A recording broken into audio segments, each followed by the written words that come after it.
Om Swastiastu. Om Swastiastu. Selamat sore pemirsa, apa kabar Anda sore hari ini? Semoga selalu dalam keadaan sehat. Sore hari ini senang sekali saya Madi Sukaran Karang kembali hadir dalam dialog Halo Kamtibmas. Tapi sebelum kita menuju ke topik kita pada sore hari ini, saya mewakili segenap seluruh kerabat kerja Halo Kamtibmas mengucapkan selamat atas dilantiknya secara resmi Kapolda Bali, Bapak Irjen Polisi Daniel Aditya Jaya tentunya. Banyak harapan tentunya dengan Kapolda Bali yang baru ini sendiri dari masyarakat tentunya untuk menjaga keamanan dan kenyamanan masyarakat seluruh Bali tentunya. Ya, sore hari ini kita akan mengangkat sebuah topik yaitu bagaimana situasi Kamtibmas Daerah Hukum Polres Badung, dan tentunya sudah hadir dua narasumber yang akan kita ajak berbincang-bincang mengenai topik kita sore hari ini. Yang pertama ada Kompol Gede Sarmawo SH, beliau adalah Kabak Ops Polres Badung. Om Swastiastu, Pak Gede, sehat selalu nggih? Sehat, Pak. Baik, dan tidak lupa juga hari ini kita sudah menghadirkan seorang akademisi UNUD, Profesor Dr. Gede Madiswardana SH MH. Om Swastiastu, Prof. Om Swastiastu. Sehat selalu, Prof. Rahayu. Rahayu nggih. Baik, sore hari ini kita akan berbincang-bincang mengenai situasi Kamtibmas Daerah Hukum Polres Badung tentunya. Baik, ke Bapak Kabak Ops, Pak Gede, kalau kita berbicara tentang Badung, nah ini banyak sekali hal-hal yang perlu kita ketahui tentang situasi secara umum di wilayah Polres Badung Niki sendiri. Bagaimana situasi Kamtibmas secara umum, Pak, di wilayah hukum Polres Badung Niki sendiri, Pak Gede? Terima kasih kesempatan yang diberikan. Mungkin kami dapat sampaikan di awal sebagai pengetahuan kita juga bersama bahwa secara daerah hukum Polres Badung membawahi 4 kecamatan, 4 polsek, tidak keseluruhan daerah administrasi di Kabupaten Badung menjadi daerah hukum Polres kami. Sementara dari hasil pelaporan di aplikasi kami, aplikasi DOR, terkait dengan pelaporan tindak pidana, gangguan Kamtibmas, kecelakaan lalu lintas, dan yang memang menjadi tugas kami di semester 1 tahun 2024 ini secara umum berjalan dengan kondusif. Jika secara data mungkin dapat kami sampaikan sedikit terkait dengan jumlah kejadian yang ada di daerah hukum Polres Badung, di mana untuk semester 1 2024 ini terdapat 308 kasus, baik itu tindak pidana, baik yang bersifat konvensional, tradisional, maupun kekayaan negara. Kemudian dari penyelesaiannya di tahun 2024 ini, di semester 1 ini, terdapat 214 kasus yang sudah diselesaikan dari jumlah pelaporan 308 kasus itu sendiri.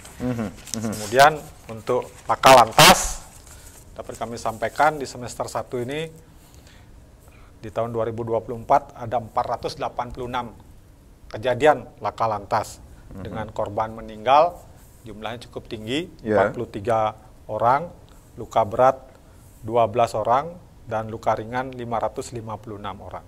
Secara umum memang terjadi peningkatan dibandingkan dengan semester 1 tahun 2023. Mungkin itu gambaran umum yang dapat kami sampaikan terkait dengan situasi Kamtibmas dan situasi Kamsel Tipcar Lantas di daerah hukum Polres Badung. Ya, baik. 308 kasus, kemudian penyelesaiannya 214 kasus, dan laka lantas pun ini cukup menjadi perhatian kita, 486 dengan korban yang meninggal adalah 43 korban seperti itu. Nah, kasus-kasus yang mendominasi atau yang menonjol seperti apa yang terjadi di wilayah atau daerah hukum Polres Badung Niki sendiri, Pak Kabak Ops? Iya, terima kasih. Untuk kasus yang menonjol memang didominasi kasus konvensional, yaitu berupa pencurian biasa, pencurian dengan kekerasan, termasuk curanmor. Tetapi yang paling menonjol mungkin dari teman-teman masyarakat juga sudah termonitor, baik di media sosial maupun media televisi, yaitu yang pertama kasus penganiayaan yang menyebabkan orang meninggal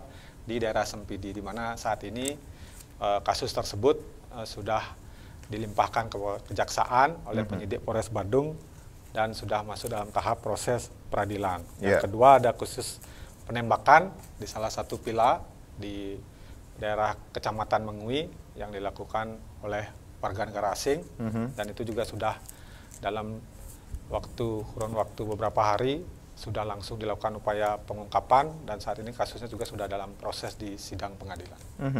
Bagaimana dengan narkotika, Pak? Narkotika sebelumnya terjadi peningkatan penindakan terhadap narkotika, di mana kami Polres Badung telah melaksanakan operasi anti narkotika, di mana jumlah yang dapat kami ungkap dalam kasus narkotika tersebut dari segi data kami sampaikan.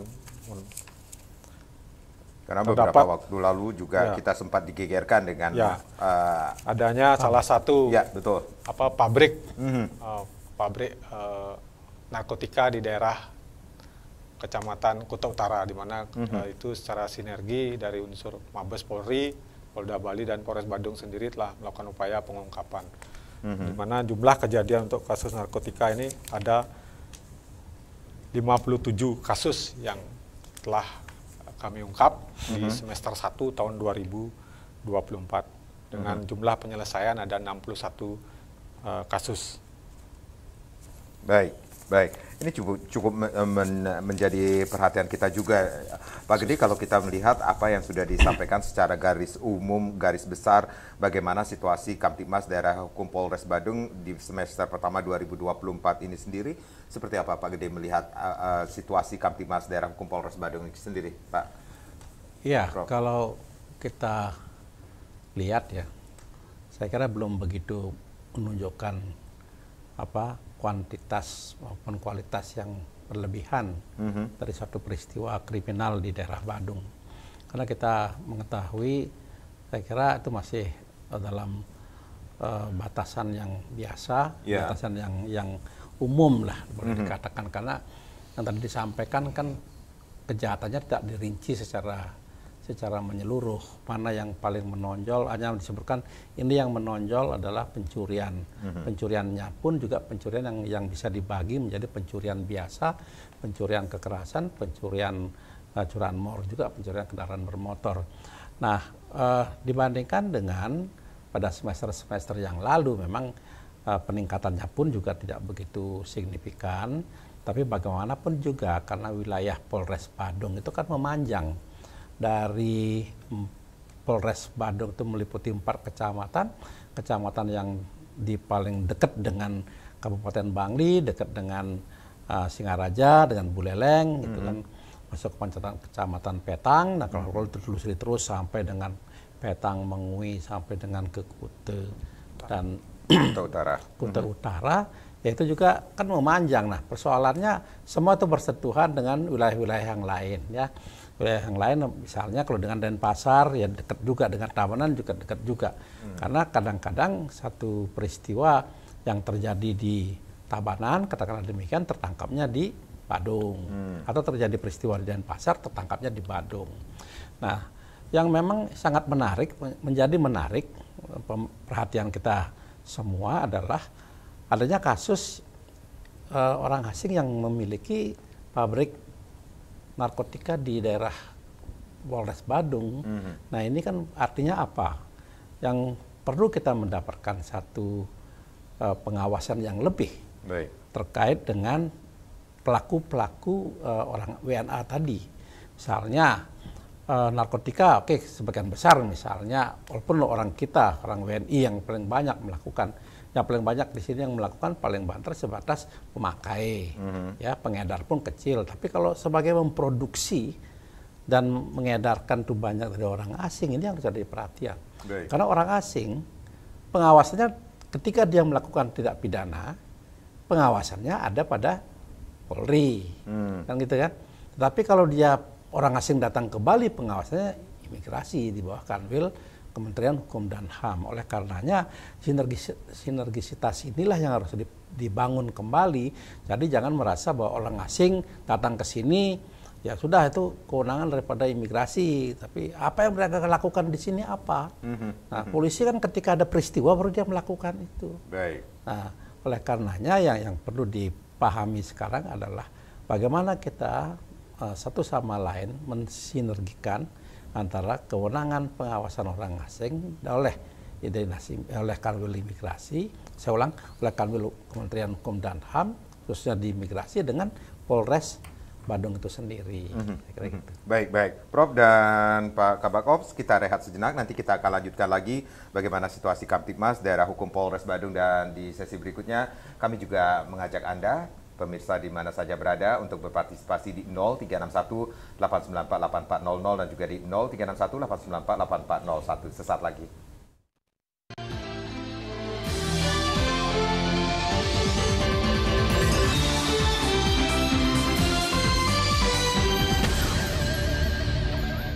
Terima kasih Anda yang baru saja bergabung bersama kami. Bagaimana situasi Kamtibmas Daerah Hukum Polres Badung masih kita bahas di Halo Kamtibmas. Silakan Anda yang ingin bergabung bersama kami di 0361 894 8400 dan juga di 0361 894 8401. Lain sudah kami buka dan tentunya masih bersama Kompol Igede Asarmawo SH. Beliau adalah Kabak Ops Polres Badung.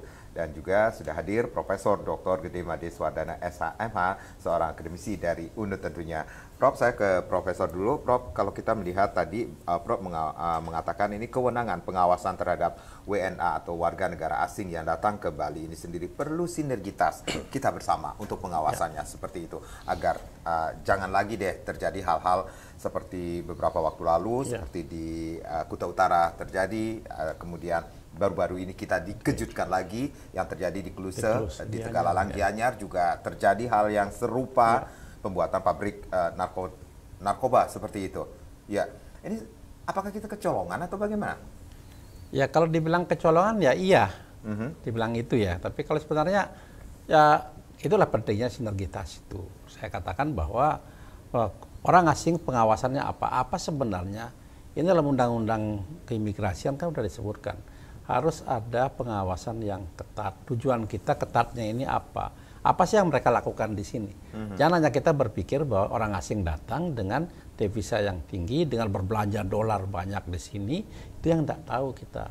Nah, kalau kita berpandangan semacam atau berpandangan sempit semacam itu, ya nanti orang asing WNA itu kita akan mempelajari situasi kita. Situasinya apa yang kita pelajari adalah, oh ini orang Bali ini ramah sekali, pengawasnya juga, petugasnya juga, penegak hukumnya juga, semua baik-baik. Dan dengan cara-cara itu kan dimanfaatkan. Mungkin di negaranya gampang. Kalau kita dibandingkan dengan pembuatan narkotika, jenis-jenis narkotika itu kan turunannya dicari sini. Ya kalau sudah di sana kan udah jelas tuh. Narkotika itu udah jelas, ganja, hasis, morfin dan sebagainya udah jelas, tapi turunannya itu apa?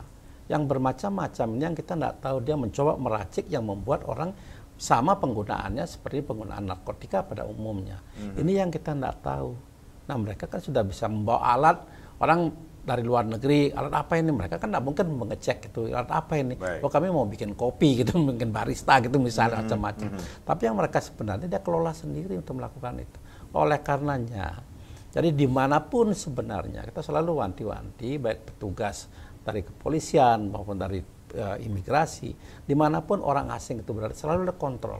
Ya, kontrol artinya pengawasan, ya pendekatan persuasif tentunya juga karena mereka juga orang asing, kadang-kadang komplainnya di media ditulis, seolah-olah nanti Bali akan kedatangan itu. Tapi kalau mereka sudah berperilaku jahat, saya kira tidak ada ampun, mestinya begitu dalam penegakan hukum. Ya, sinergitas itu sangat penting sekali. Ini peran masyarakat juga sangat dibutuhkan, Prof. Iya, artinya itu kita melihat dari sisi penegakan hukumnya yang baik dari Kanwil ke Kementerian Hukum dan HAM, baik imigrasi, dari kepolisian, masyarakat, partisipasi masyarakat.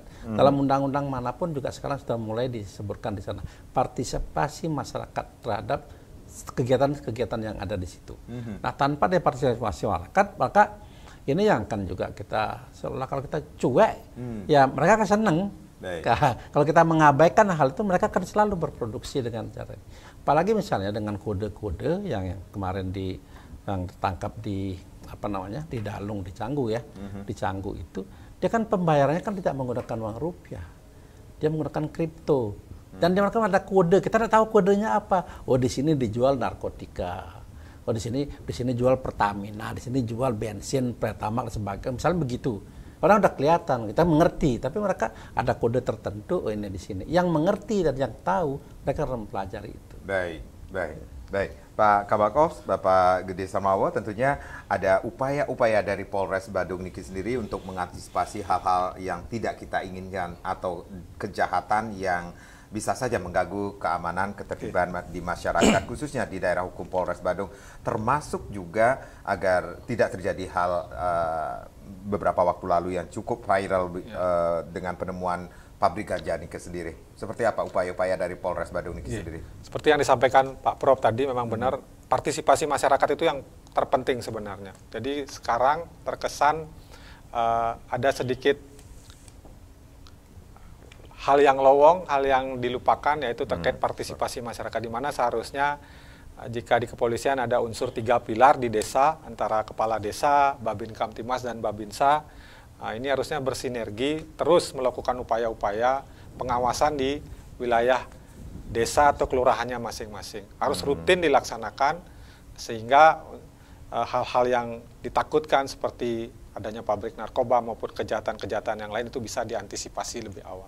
Contoh, mungkin kalau di desa melalui 3 pilar ini bisa melakukan upaya persuasif, mengecek langsung ke suatu rumah, kontrakan, villa yang dikontrakkan kepada warga negara asing. Tujuannya adalah mengetahui apa yang dilakukan, apa yang dilaksanakan oleh warga negara asing yang mengontrak di sana. Kalau memang kegiatan yang mereka laksanakan sesuai koridor standar hukum, aturan hukum, ya tidak masalah. Tetapi begitu ada hal-hal yang memang dicurigai, nah di sana bisa dilakukan upaya lebih lanjut seperti penegakan hukum, bisa dilaporkan dan segala macam.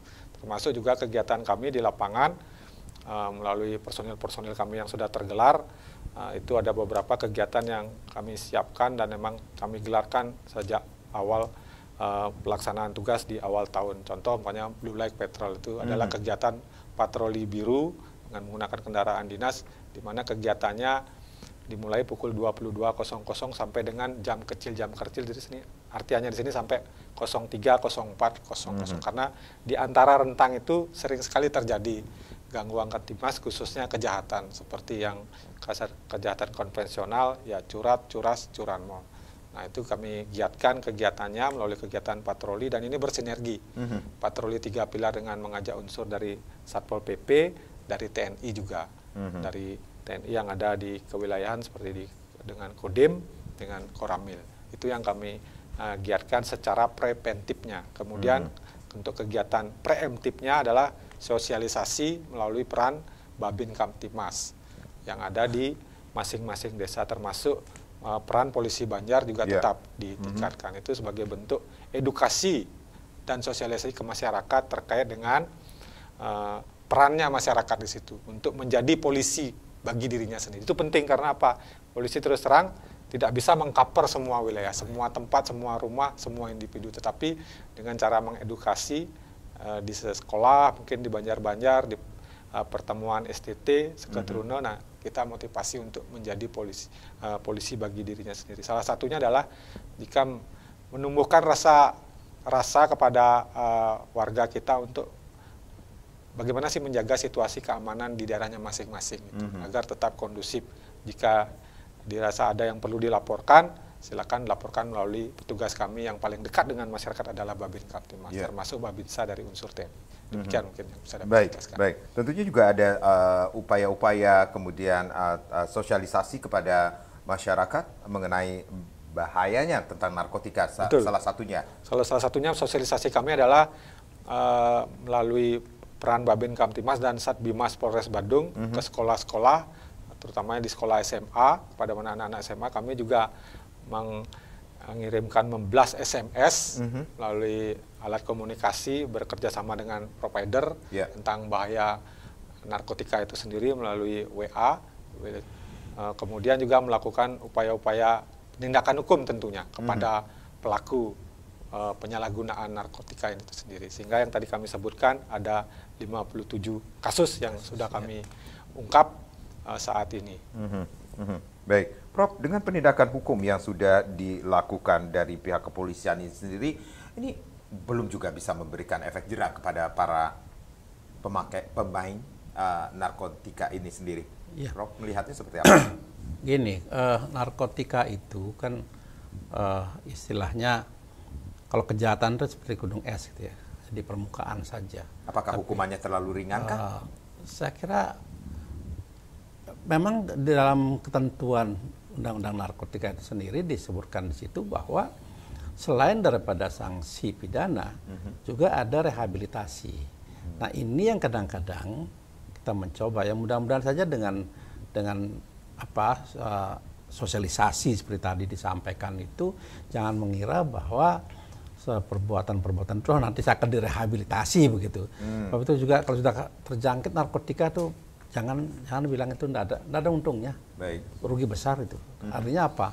Satu dari segi kesehatan, kedua mungkin ya rehabilitasi kan memerlukan biaya juga. Kesehatan kan perlu biaya. Oleh karenanya ya yang perlu disadari oleh masyarakat adalah jauhkan narkotika itu sendiri. Kalau kita sudah mulai menyentuh dan mengenal hal itu, ya ini risikonya ya harus kita bisa menanggung. Nah, kalau dari segi hukuman boleh dikatakan ya karena peristiwa atau perkaranya kan hanya sebagai pengedar, sebagai pemakai, itu ya, kecil memang hukuman di polisian, tapi fungsi LP itu sendiri kan semakin banyak jadinya dia. Nah, oleh karenanya apa yang harus kita lakukan? Yang kita lakukan adalah satu, jauhi narkotika itu aja. Yang kedua, terkait dengan persoalan ini, karena kebanyakan merasa bahwa dia sebagai pemakai, saya besok direhab. Itu sehingga ya udah kita laksanakan aja. Nah, ini harus dihindari sebenarnya. Jangan berpikiran bahwa itu akan direhab atau apa. Memang tujuan pemerintah begitu. Gitu. Jadi upaya-upaya itu pun sudah dilakukan. Sudah dari dilakukan Polres Badung. Semua sudah dilakukan. Hanya ya. sekarang kembali lagi pada masyarakatnya. Gitu. Baik, ya. Kembali lagi kepada masyarakatnya. Ya. Baik, apakah itu berbahaya bagi dirinya sendiri atau tapi yang jelas sudah berbahaya, pasti berbahaya. Pasti berbahaya itu ya. Baik, Prof dan Pak Gede, kita rehat sejenak, nanti kita lanjutkan lagi. Dan pemirsa, sekali lagi di sesi berikutnya silakan Anda yang ingin bergabung bersama kami. Lain akan kami buka kembali di sesi berikutnya di 0361894800 dan juga di 0361894841. Bagaimana situasi Kamtibmas Daerah Hukum Polres Badung masih kita bahas di sesi berikutnya. Saat lagi.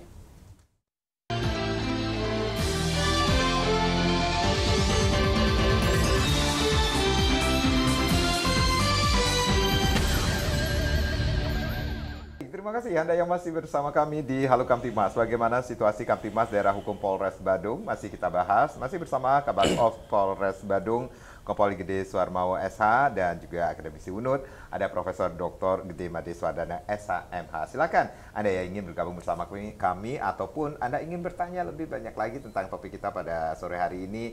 Nah, ini kesempatan Anda bertanya bersama Kabag-Ops Polres Badung ataupun bersama Prof. Gede Madeswardana tentunya ya di 0361894840 dan juga di 0361894841. Nah, ini yang menarik sekali Pak Kabag-Ops tentang laka lantas yang cukup menjadi perhatian kita. Ada 43 meninggal. Ada upaya-upaya atau sosialisasi juga ini agar angka tersebut bisa diturunkan ataupun mungkin mungkin tidak ada ya. Kita harapkan tidak ada seperti itu. Terima kasih. Memang untuk data laka lantas dari korban meninggal maupun jumlah kasus memang terjadi peningkatan di semester 1 2024 ini dan kami juga dari Polres Badung juga terus melakukan upaya dalam rangka terwujudnya tertib berlalu lintas di masyarakat, di mana salah satunya tetap kami mengedepankan peran Babin Kamtibmas dan juga unit Dikyasa Satlantas Polres Badung dengan melaksanakan sosialisasi ke sekolah-sekolah maupun ke masyarakat. Tujuannya adalah agar masyarakat pengguna kendaraan ini tertib di jalan dan juga mentaati rambu-rambu yang ada. Memang terjadinya beberapa laka lantas, kalau dari data yang kami miliki, ini lebih banyak akibat OC, out of control. Nah, ini yang perlu kembali kami sebagai pengampu leading sector di bidang lalu lintas bersama dengan instansi terkait tentunya tidak bisa berdiri sendiri. Bagaimana ini terus menggaungkan, menggemakan tertib budaya lalu lintas ini di masyarakat. Jadikanlah budaya ketertiban itu dari dalam diri sendiri, khususnya ketika berkendara di jalan raya. Termasuk juga dengan operasi Patuh Agung yang baru saja kita lakukan ya beberapa waktu lalu dari 14 sampai 28 Juli 2024 ini sendiri. Ini evaluasinya seperti apa khususnya di Kabupaten Badung? Siap, terima kasih. Untuk data evaluasi kegiatan operasi Patuh Agung 2024 yang dimulai dari tanggal 15 Juli sampai 28 Juli 2024, di mana kalau dari jumlah laka lantas dibandingkan dengan pelaksanaan operasi tahun sebelumnya terjadi penurunan. Itu karena dengan upaya-upaya yang sudah kami lakukan melalui kegiatan sosialisasi maupun penegakan hukum, di mana di tahun 2023 pada saat operasi Patuh Agung terjadi 40 kejadian laka lantas, dan di tahun 2024 ini terjadi 33 kasus laka lantas dengan jumlah meninggal dunia di tahun 2023 itu 5 orang, sedangkan di tahun 2024 2 orang. Ini sudah menurun, meskipun secara angka sebenarnya masih tinggi. Nah, walaupun menurun tetapi dari segi angka masih tinggi, dan ini kami evaluasi melalui kegiatan rutin kami tetap melaksanakan kegiatan himbauan terkait tata tertib berlalu lintas di jalan. Kemudian masalah penindakannya, penegakan hukumnya melalui tilang ini yang sudah menggunakan sistem etle statis maupun etle mobil, ini kami di tahun 2024 ini menindak 524 pelanggar, khususnya yang kasat mata dan yang dapat menyebabkan terjadinya kecelakaan lalu lintas. Seperti contoh, melanggar rambu larangan masuk, tidak menggunakan helm, nah, berboncengan lebih dari 2 orang bertiga, seperti itu. Kemudian termasuk yang mungkin sekarang masyarakat sering komplain terkait knalpot brong, yang sering anak-anak, khususnya di kalangan anak muda sering menggunakan itu sudah kami lakukan penindakan juga pada saat pelaksanaan operasi Patuh Agung 2024. Baik, Prof, apa yang sudah disampaikan oleh Bapak Kabak Ops ini sendiri memberikan gambaran bagaimana situasi laka lantas lalu lintas yang ada di daerah hukum Polres Badung ini sendiri. Prof melihatnya bahkan evaluasi operasi Patuh Agung 2024 pun kita lihat ini cukup mengalami penurunan seperti itu. Ya. Kasusnya. Wilayah Polres Badung itu dalam perlalu lintasan, artinya itu jalan itu udah menjadi jalan nasional, lebih banyak ya. Jadi menghubungkan ke Singaraja, menghubungkan ke Tabanan Giliman, menghubungkan ke Tabanan dan lain sebagainya. Nusa Dua itu kan wilayah Polres Badung juga punya. Nah, oleh karenanya dalam kaitan dengan lalu lintas, memang kan sangat mengasihkan ya, sangat mengasihkan manakala jalan sudah mulus, jalan sudah seolah sendiri punya jalan. Dari pemakai jalan itu masyarakat tanpa sadar bahwa seolah-olah dirinya itu saya yang punya jalan ini, saya sudah bayar pajak, tapi kadang-kadang ada yang marah-marah. Dia kalau disalib dengan mobil, dia bilang sama-sama bayar pajak. Ya nggak mungkin sama-sama bayar pajak, tapi besarannya kan berbeda. Sepeda motor dengan mobil kan gitu. Apalagi bis itu lebih besar bayar. Tapi bukan di sana permasalahannya. Tapi yang menjadi masalah adalah sekarang kendaraan sudah semakin banyak dan cukup padat sekali. Jujur saya katakan, saya berangkat ataupun mau ke Singaraja dari rumah Sidekarya sampai dengan di Mengui itu hampir 1,5 jam. Sedangkan dari Mengui ke Denpasar 1 jam kita tempuh gitu. Artinya apa? Jalannya agak sepi. Nah, ini macetnya luar biasa. Nah, macet itu juga kita kan tak bisa menyalahkan masing-masing karena tiap orang juga berkeinginan untuk memiliki kendaraan. Dan lebih dari satu, tambah lagi satu lagi. Tambah satu lagi berarti progresif. Pemerintah yang diuntungkan kena pajak progresif. Arahnya ke sana. Semakin banyak punya kendaraan dianggap sebagai kita ini sejahtera. Sudah sering saya katakan itu. Menganggap bahwa masyarakat kita sejahtera sih sebenarnya. Sudah setiap orang anak dibekali satu sepeda motor atau satu mobil gitu. Ya sejahtera. Harga mobil naik tapi dia bisa membeli mobil itu sendiri. Yang kedua, ini yang perlu disadari apakah sekarang tanpa ada operasi patuh, tingkat laka lantas tinggi. Dengan operasi patuh, tingkat laka lantas rendah. Artinya apa? Artinya bahwa kalau tidak ada petugas yang datang di jalanan, lancar. Berarti apa? Petugas itu disuruh tiap hari ada di jalan kan gitu. Logikanya kan gitu supaya menurun ini. Nah, siapa yang mau dengan kondisi kita tahu bahwa SDM kepolisian kan tidak mungkin sejumlah itu harus setiap hari ada di jalanan. Sedangkan tugas kepolisian ya jujur saja di Bali event-eventnya cukup besar. Ketika ini terjadi operasi ini bisa hilangkan dulu, masuk dengan semua di event itu semua masuk. Nah, ini persoalan kita semua.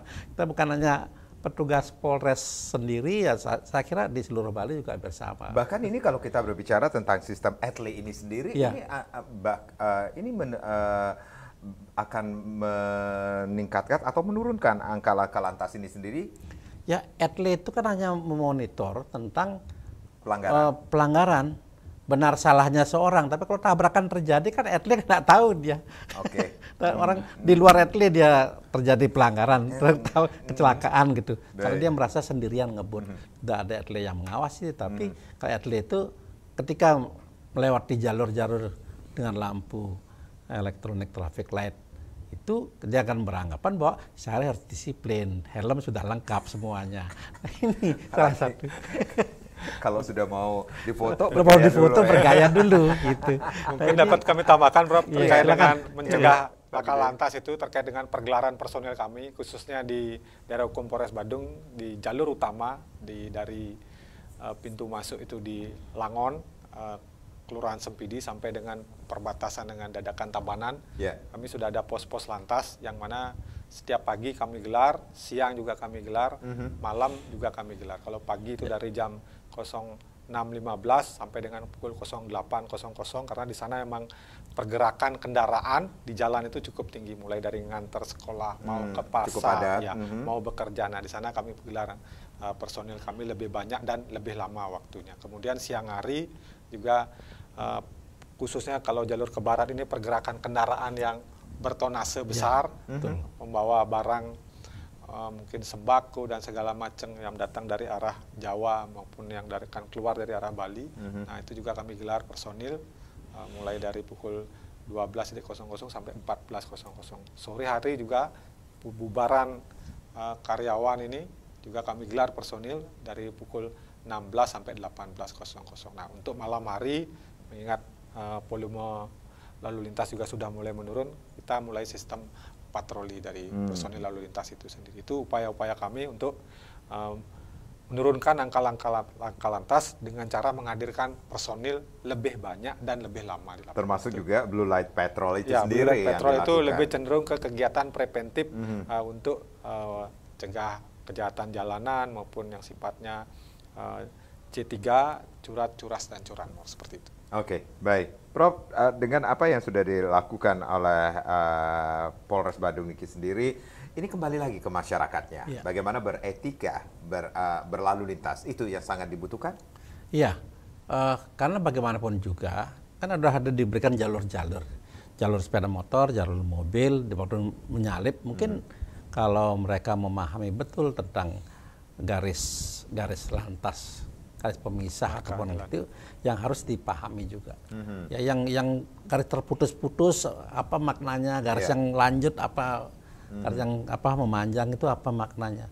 Kalau mereka beranggapan bahwa dengan tidak membaca situasi kondisi, ketika mau menyalip tidak ada tiba-tiba datang dari arah berlawanan, kan tidak bisa menghindar. Senggol sedikit dengan posisi. Baik.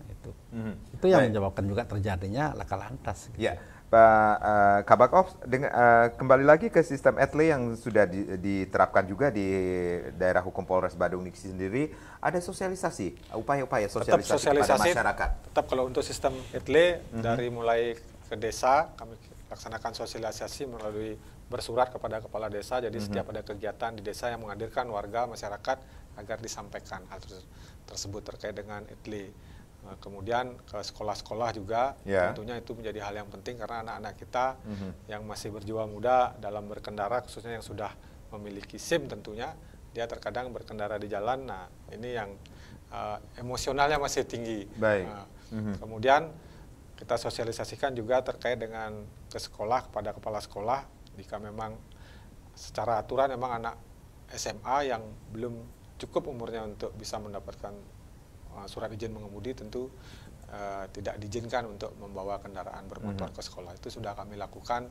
Ya, kami butuh juga dukungan masyarakat ini yang kami butuhkan dalam rangka menciptakan budaya tertib berlalu lintas dan menurunkan angka kecelakaan. Ada berapa titik yang dipasang ETLE ini sendiri untuk daerah hukum Polres Badung Niki sendiri? Kalau di Polres Badung ada beberapa titik, contohnya mungkin kalau yang sering melintas, Pak Prof mungkin sering melintas Singaraja, ada di Simpang Mangupura. Simpang Mangupura itu ada di RSUD Mangusada. Oh iya, ya, di kapal? Ya, di kapal. Kemudian di depan pintu Mas Puspam Badung, Ya. nah itu kemudian di dekat Beringkit juga ada, itu untuk di jalur utama. Sedangkan di jalur lain, di jalur daerah Kuta Utara, Kerobokan juga sudah terpasang. Baik. Dan rencananya ke depan akan kembali karena ini dari pengadaan dari Mabes Polri, tentunya kami tetap melaporkan hasil yang sudah diperoleh dalam penindakan melalui ETLE ini. Cuman terkadang mungkin masyarakat juga sering melihat sekarang banyak kendaraan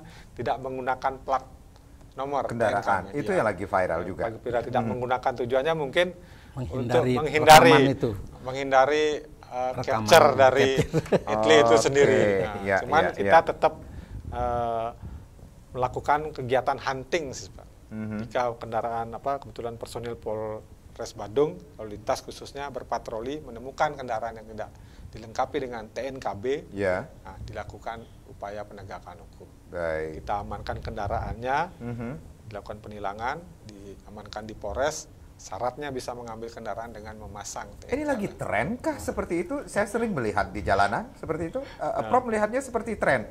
Karena begini, karena cara-cara yang dilakukan sudah diketahui gitu. Baik. Jadi lebih pintar masyarakatnya ketimbang sarana itu, gitu, alat itu. Oke. Nah, kalau dia hanya merekam dengan makanya platnya sekarang kan, maaf, Ya. mungkin tulisan atau agak jelek. Tapi itu kan ada ciri-cirinya Baik. supaya mudah tercapture dari sarana itu. Nah kalau dengan hilang begini mereka kan tidak tahu siapa yang kendaraan mana yang melanggar. Oke. Tapi inilah perlunya juga patroli itu didukung. Itu perlunya patroli ketika sudah melanggar ya Melanggar sudah harus ditindak tegas. ditindak gitu. tegas itu. Baik, kami akan kembali saat lagi.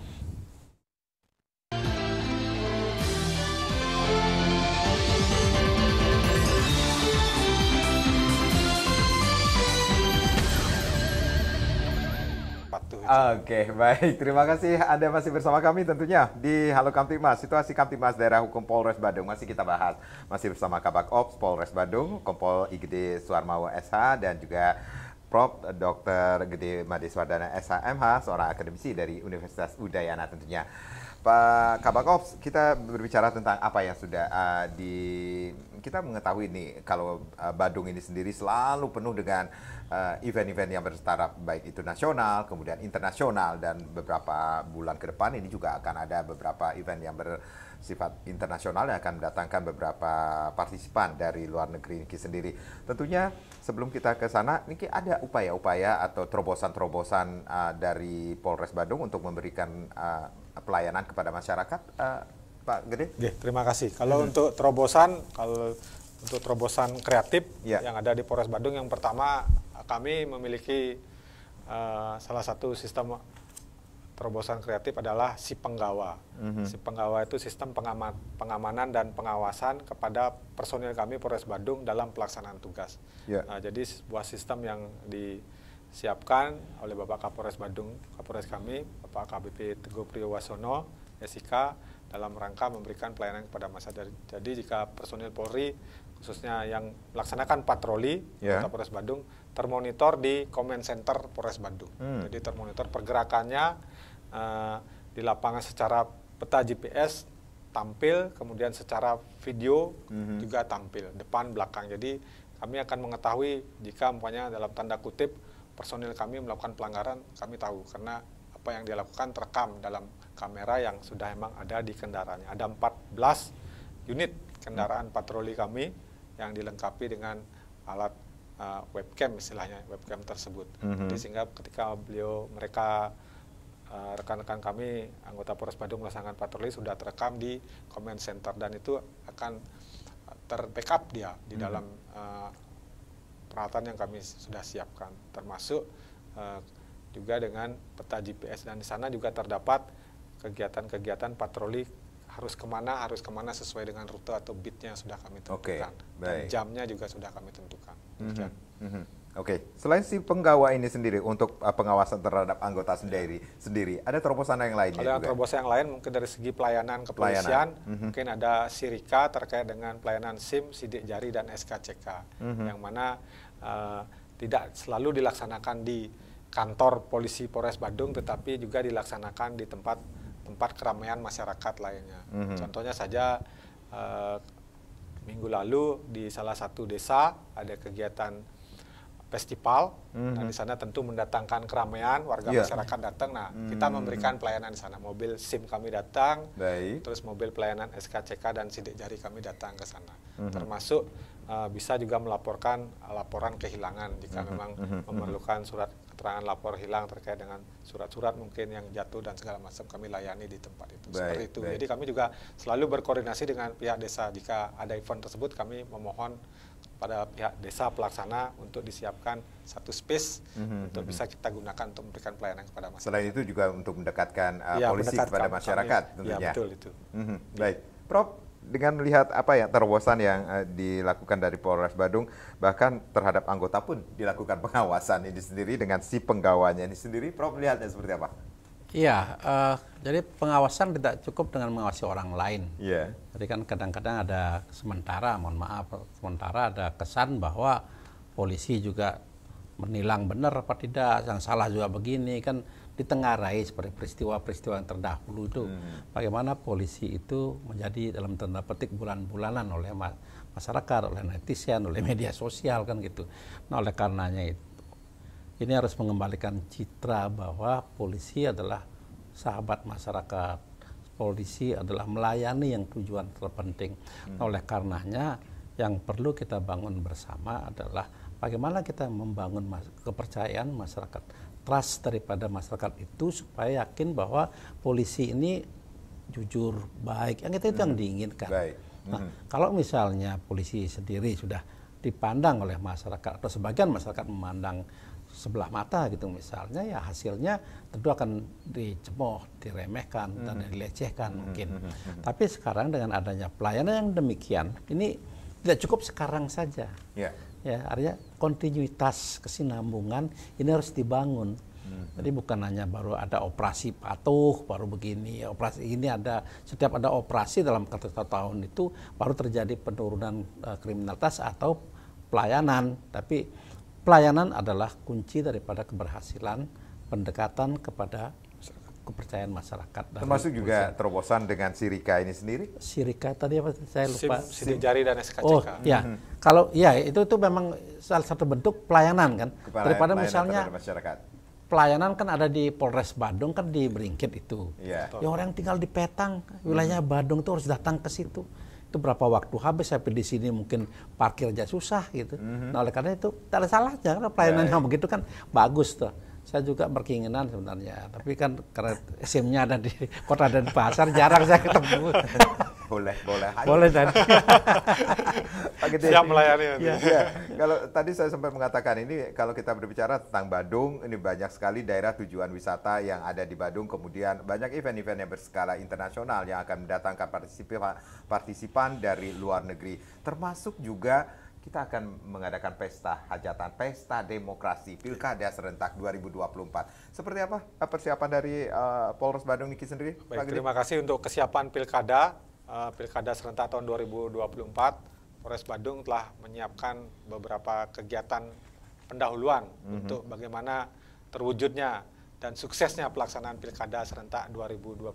Tentunya juga yang paling kami utamakan adalah partisipasi dan peran serta masyarakat itu sendiri. Kalau dari kami sudah melaksanakan kegiatan awal melalui calling system, istilahnya di kepolisian, yaitu gimana pelaksanaan kegiatan sambang silaturahmi dengan tokoh-tokoh yang ada di masyarakat.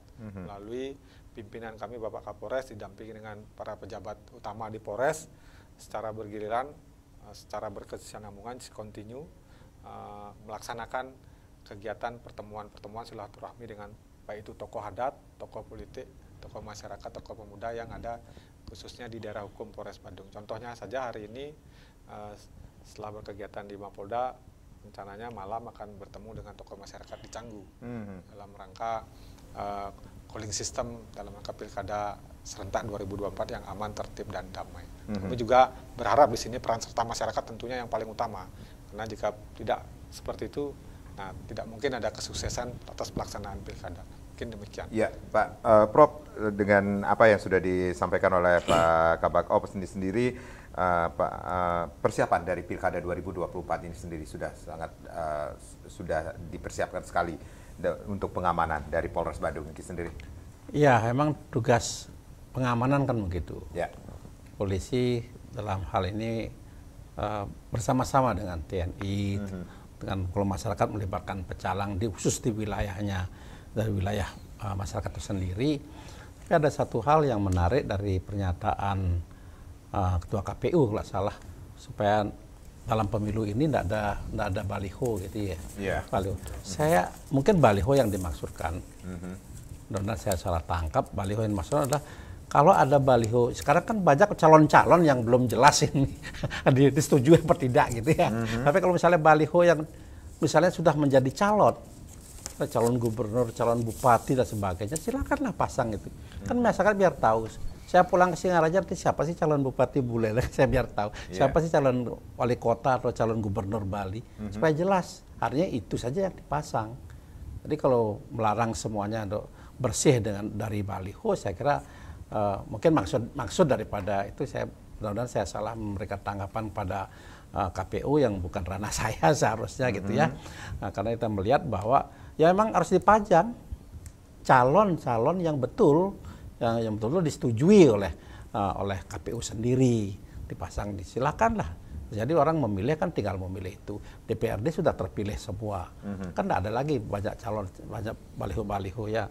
Bagus. Dari segi pelayanan, dari segi pengamanan dan pelayanan oleh pihak Polri, Polres khususnya Polres Badung dan mungkin Polres seluruh Bali ini kan merujuk kepada kapan ini akan dilaksanakan, siapa calonnya. Kan nanti kalau sudah terjadi calon itu terpilih, baru pengawasannya nanti lebih difokuskan. Kalau salah dulu dengan Polres Gianyar apa Karangasem ya, kita pernah wawancara juga, ya ketika mereka sudah disetujui siapa yang menjadi calon gubernur, calon bupati, wali kota. Nah di sini baru polisi atau Polres itu masing-masing bertindak, masing-masing mengawasi entah pada calonnya sendiri, pengamanannya, ya bagaimana caranya. Saya kira itu sudah menjadi protapnya kepolisian gitu. Baik, Pak Kabak-Ops, tentunya ada harapan atau kedepannya dari Polres Badung ini sendiri untuk memberikan rasa aman, nyaman bagi masyarakat Badung. Terima kasih. Harapan kami tentunya kepada masyarakat,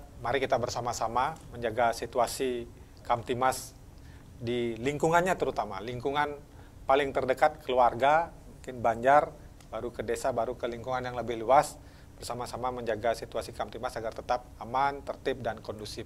Dengan tidak melakukan, saya garis bawahi, mungkin tidak melakukan hal-hal yang melanggar hukum. Mari bersama-sama melakukan hal-hal positif untuk mendukung proses pembangunan yang ada di daerah kita masing-masing. Karena kalau tidak kita sendiri kan, siapa lagi Prof ya yang bisa memberikan dukungan itu, mulai dari unsur terkecil lah, keluarga, lingkungan sekitar, baru ke desa dan lebih luas lagi. Kemudian terkait dengan Pilkada tahun 2024 ini yang akan dilaksanakan secara rentak, kami juga dari Polres Badung selain menyiapkan pengamanan di setiap tahapannya, bersinergi dengan instansi terkait, rekan TNI, Satpol PP, Linmas, Pecalang, dan unsur pengamanan yang ada di masyarakat, ya kami juga berharap mari kita sama-sama menyukseskan masalah terkait memilih siapa itu kembali ke hak pilih masyarakat masing-masing. Tetapi adanya perbedaan-perbedaan, mari kita tetap dalam satu bingkai kebinekaan kita NKRI. Seperti itu. Baik, untuk menjaga memberikan rasa aman, nyaman bagi masyarakat, ini bukan hanya menjadi tugas kepolisian saja, tetapi partisipasi masyarakat untuk menjadi polisi bagi diri sendiri itu sangat dibutuhkan. Baik, terima kasih Pak Kabak-Ops, Prof. Terima kasih sudah sharing. Saya Madi Sukaran sekarang. Kita berjumpa lagi di lain kesempatan. Om Santi Santi Santi. Om Santi Santi Santi Om.